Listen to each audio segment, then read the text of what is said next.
Welcome to Picks with the Professor, the show where a real statistics professor gives you sports betting tips. I'm your host, Professor Sides, and I've built a set of mathematical models named Sideline that predict various sports outcomes. You'll learn more about the models in the course of this episode, set to cover 5 Major League Baseball games scheduled to be played on Friday, May 19th, 2023. In case you're new here, check out the webpage on the banner. It's www.pickswiththeprofessor.com/new for some explanations and community rules. Reminder, if you're interested in projections and picks on every single game, sign up on Dub Club. That gets you all the A-grade plays. Going to give you 2 today, but there's a couple more we've already locked in here for Friday. A few more probably still to come, and the A-plus play of the day. All of the A-grades, A-plus plays have been insanely profitable, so you're getting some of them here, but if you want all of them, head on over to Dub Club, and you'll get the other half of them under $1 a day. It'll easily be a rewarding membership process for you. On top of that, you get to access that Discord chat, which gives you information from other sports bettors betting all sorts of other sports, things to think about. A great thing to have in your back pocket. Remember that sports are unpredictable, so the discussion in this show projects a typical game, does not try to forecast it to a T. That'd be a foolish and impossible goal. We take a long-term view on here and don't get distracted when the Rays have a 2-run lead in the bottom of the 9th inning and then give up a 3-run home run, and they get 2 in the top of the 10th and then give up another 3-run home run, not bitter. That sort of stuff's going to balance out. We're going to get super lucky. And in fact, we did get super lucky, I feel like, right after that with the Astros game. We had the Astros and didn't really feel like they should have won that game. And the Cubs bullpen, blew it. And the Astros finally came around and scored enough runs for us. And we got the over there as well. So it balances out. And sometimes it's nice. It balances out like 30 minutes later, which helps, make it a little more palatable. Sometimes it's day to day, week to week. It's just there's ups and downs in baseball. And so I tell people, don't get too invested in one game. Enjoy it, have fun. But there's gonna be a lot of ups and downs. It's that long-term profitability that we're talking about. You're seeing it with the show picks here coming back around. Like I told y'all, if y'all just had patience with these show picks, profitable now 7 of the last 8 days entering Thursday. I'm recording this on Thursday afternoon, so don't know how the Thursday picks have gone yet, but coming around there, totals looking strong.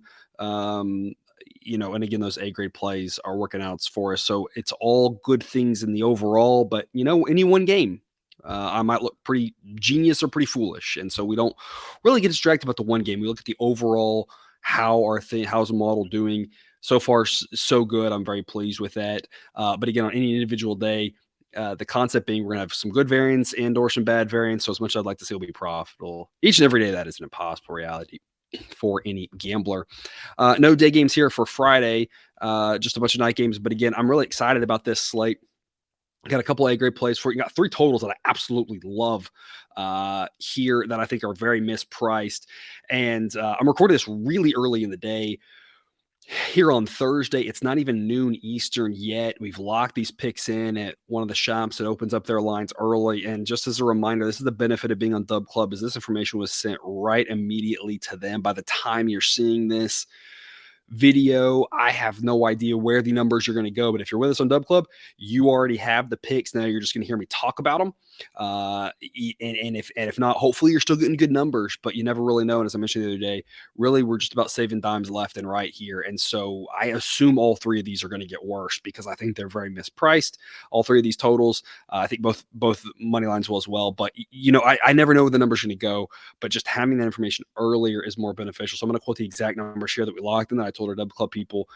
I can't predict where the market's going to go, but there's just that huge benefit of being on there, getting under $1 a day. That link to sign up is in the show description. But before we get to it, some reminders. Please hit that like button if you're on YouTube. Also, if you aren't yet, please consider subscribing or following. It's free.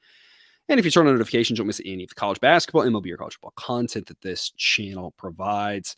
You'll see it on the screen here. A-grade moneyline plays will return 4 units. That is, the risk plus win amount will equal 4. That way you risk proportionally more on favorites than dogs. Got a lot of dogs here on Friday. If you like underdogs, I think Friday is the day for you.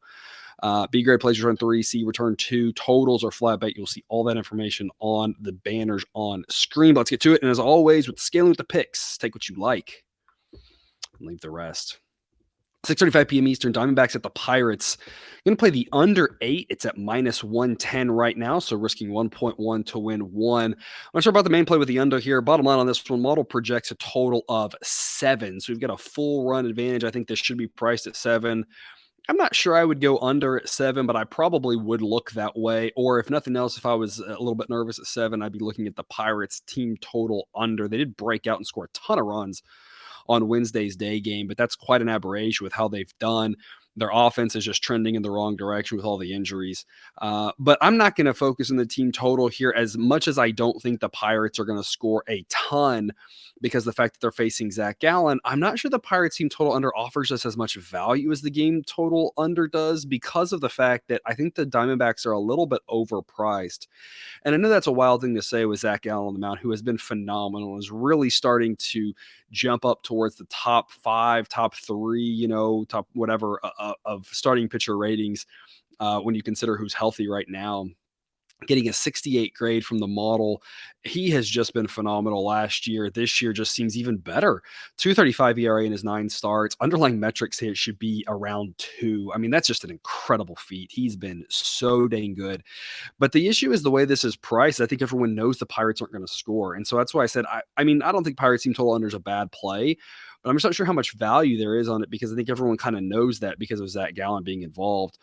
But you've got a situation where I just think this is going to be overall a low-scoring game. Johan Oviedo, not nearly as bad as his 5.14 ERA. Underlying metrics say it should be in the low 4s. He's pretty average. The Diamondbacks offense at this point, I have to say, is right around average. Their relievers are good. And the Pirates bullpen's actually decent. The back end's relatively strong if they can keep it tight.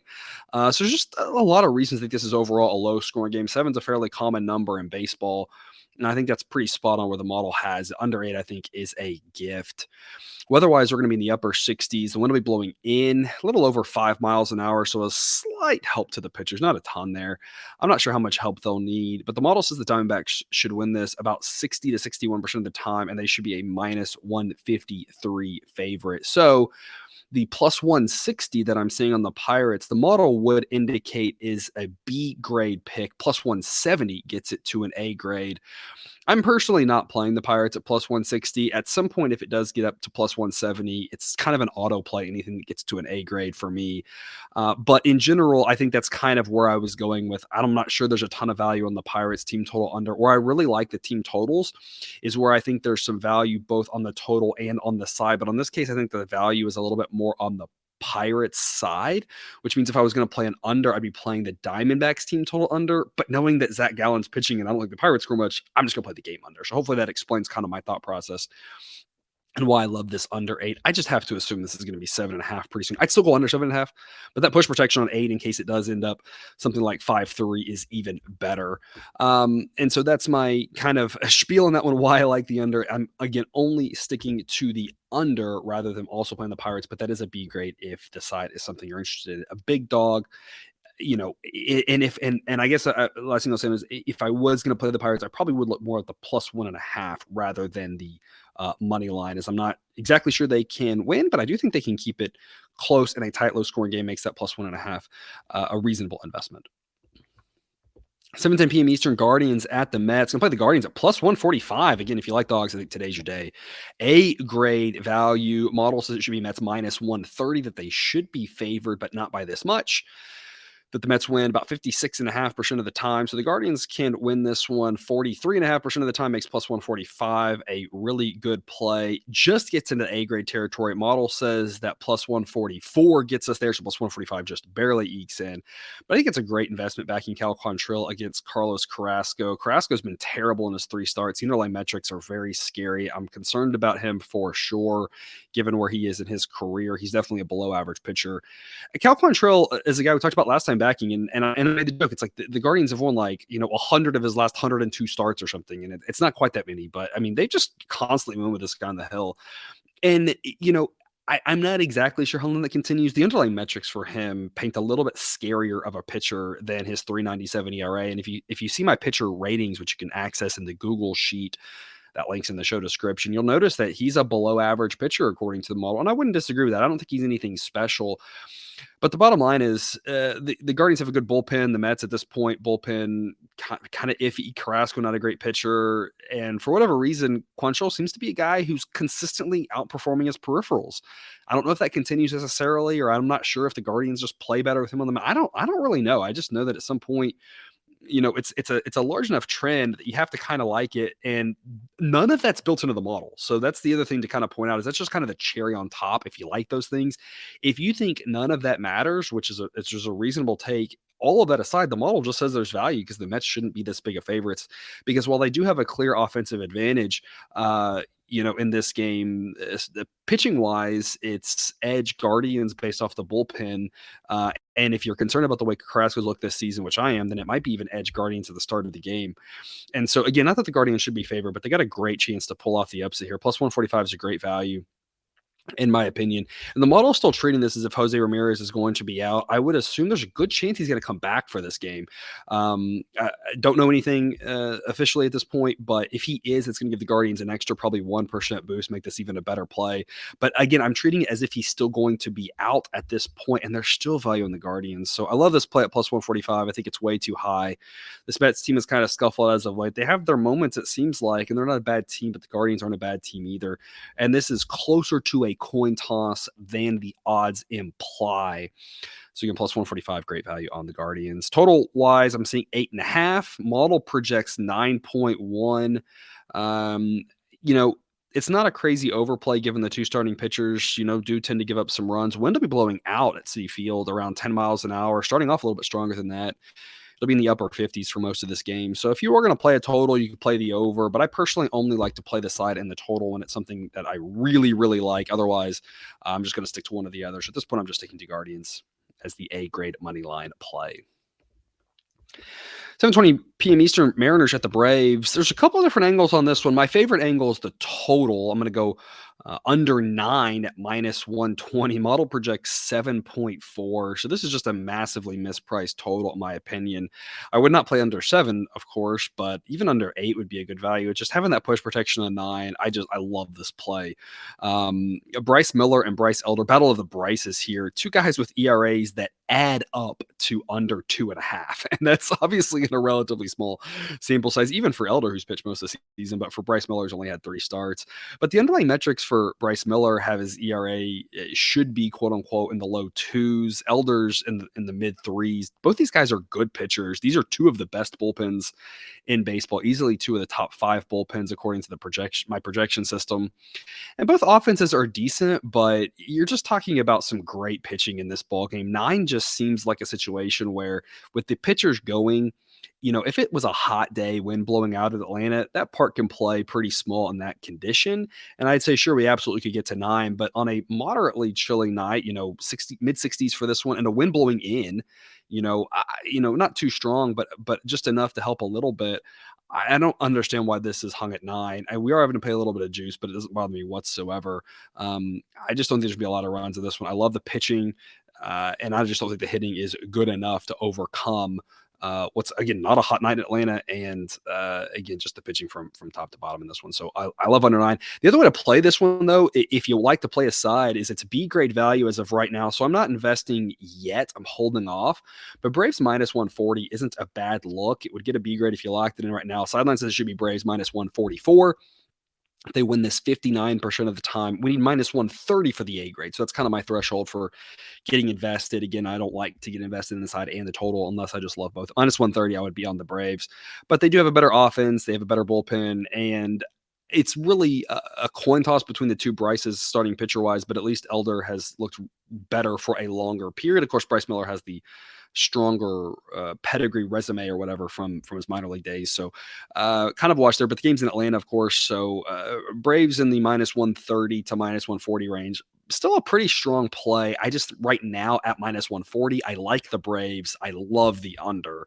And if the price drops on the Braves for whatever reason, even better. I'm not really sure it will. So if you like to sprinkle on the Braves at this minus 140 number, I don't think that's a terrible idea. But if nothing else, go ahead and get those under 9s before it disappears. I'd still be playing under 8.5 and under 8. It's just under 9 is even better. 8:15 p.m. Eastern, Dodgers at the Cardinals. I'm going to take the Cardinals at plus 120. It's an A grade pick. My assessment on this game is this is a straight up coin toss. First off, sideline says it should be Dodgers minus 101. That's a 50.2 win probability. So pretty much a coin toss. And when you break it down, I can't disagree with that. Again, I'm well aware of the Cardinals' struggles pitching this year, but offensively, while they have been a little up and down, they got it done for us against Corbin Burns, who's, recently here, who's a much better pitcher than Tony Gonsolin is. Offensively, the Cardinals offense isn't that far behind the Dodgers offense. I think the Dodgers offense is a little bit better, but it's not by much. Dodgers bullpen is better for sure, but not by a ton. And so the Dodgers have some small edges there, and I think that's offset by the game location being in St. Louis. You start off at 53% for the home team. All that kind of wipes out, and these starting pitchers are just a complete wash, in my opinion. And you may look at the ERAs and say, how is that possible? But remember that Gonsolin's 142 ERA comes in under 20 innings so far, and the advanced metrics say that his actual performance is more indicative of a low fours ERA, which is where he projects going forward. I think he's about an average pitcher. I know he's done well in his 4 starts this season, but again, looking under the hood, I don't think he's that great. I think he's decent, but I don't think he's great. Steven Matz, kind of the same way, a little bit the other direction though. He's had a couple more unlucky starts than lucky starts. 5.62 ERA. The underlying metrics say it should be in the 4s. He projects also in the low 4s. I just think it's a wash starting pitcher wise. I don't know what I'm getting from either guy. I know Gonsolin's been lucky this season. He could easily have a bad luck start. He could easily keep doing it. Matz has been very hit or miss. And like most hit or miss pitchers, a little bit better at home than on the road. But you could get good Mats, you could get bad Mats. I have no idea what you're getting from either one of these starting pitchers, which goes back to my whole thesis of I think this is a coin toss game. And it's interesting, in my show description, I actually write out for the link to trying to understand moneyline plays. If you're concerned about how a 50-50 game can be an A grade pick, it's all about the price relative to the probability. And this is a perfect example of we're getting plus 120 on the Cardinals, and model says anything better than plus 112 is an A grade. And it's just a straight coin toss game. And it's one of those where, again, if I go to the roulette wheel and I can get 50-50 odds at plus 120, I'm taking it every day of the week. Unfortunately, they don't do that because they'd be giving money away. And so it's just one of those, if we could do this play 10 times, we know we're going to go 5 and 5, but 5 and 5 at plus 120 is going to turn a nice little profit for us. So it's, I have no idea who wins. It should be a good game. I think there's going to be a decent amount of offense in a what's traditionally a more pitcher friendly ballpark. But with who knows what's happening, plus 120, fantastic value on the Cardinals. Total, I think, is priced pretty well at 9. I think 9 makes sense. Model says 8.7, but like I said, I do expect a higher scoring game. This is one where I see a 9 and I say, yeah, absolutely. Like, I think there's a reasonable chance it pushes at 9. Could go over, could go under, no idea. But I think it's pretty well priced. Mid 60s for this one, and a win right now that's looking like it's blowing across. If it blows out, the total projection is going to shift up from 8.7 a little bit. But we're way too far away to know exactly what's going to happen wind-wise for that. But 9's a pretty good total because none of these starting pitchers are great. Could have good starts, could have bad starts. I don't know. But the offenses are good. It's just, again, the edges the Dodgers have, I think, are offset by the location, making the plus 120 phenomenal value. And then wrapping us up late one here, 9:40 p.m. Eastern, Red Sox at the Padres. Going to take another under here, under 9. We're able to risk 1.1 units to win 1, so it's minus 110 odds right now. And, I played the under in all 3 of the Royals-Padres games. We went 2-0-1. One of them pushed at 9. The other 2 won relatively comfortably. And I just don't get it. Night game in San Diego this time of year, ball doesn't carry. And that doesn't mean there can't be runs. And, the Red Sox offense has been solid. Here's the thing. The Red Sox offense does not project as well against a lefty. That's what we're seing in Blake Snell. Padres offense, of course, good. But again, a lot of it's about the ballpark. You just can't ignore that. The Padres offense is going to score a lot more runs, on the road than they are at home. That's just the bottom line.